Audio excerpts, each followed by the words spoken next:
మనం తయారు చేసుకున్న ఈ కేక్ మిశ్రమాన్ని ఇప్పుడు ప్లేట్లో బౌల్లో పోసి కుక్కర్లో పెట్టుకుందాం. ఫస్ట్ మొత్తానికి ఆయిల్ అప్లై చేయాలి. ఆయిల్ అప్లై చేసి బటర్ పేపర్ నా దగ్గర లేదండి, అందుకే నేను డైరెక్ట్గా పోస్తున్నా.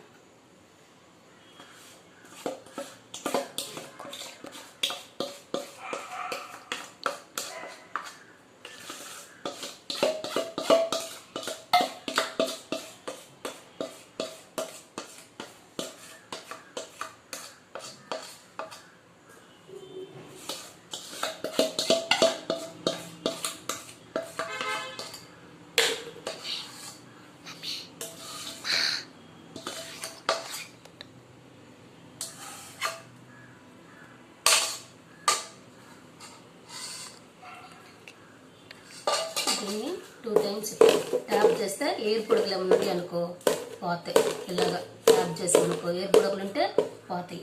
ఇప్పుడు ఈ కుక్కర్లో వేసుకొని కుక్కర్లో సగం వరకు సాల్ట్ పోసుకొని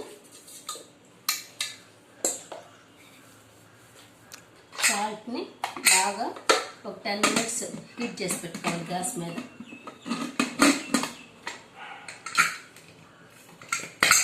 తీసేసి మనం కొంచెం 10 మినిట్స్ హీట్ చేసి పెట్టుకొని తర్వాత మిశ్రమాన్ని పెట్టుకుందాం.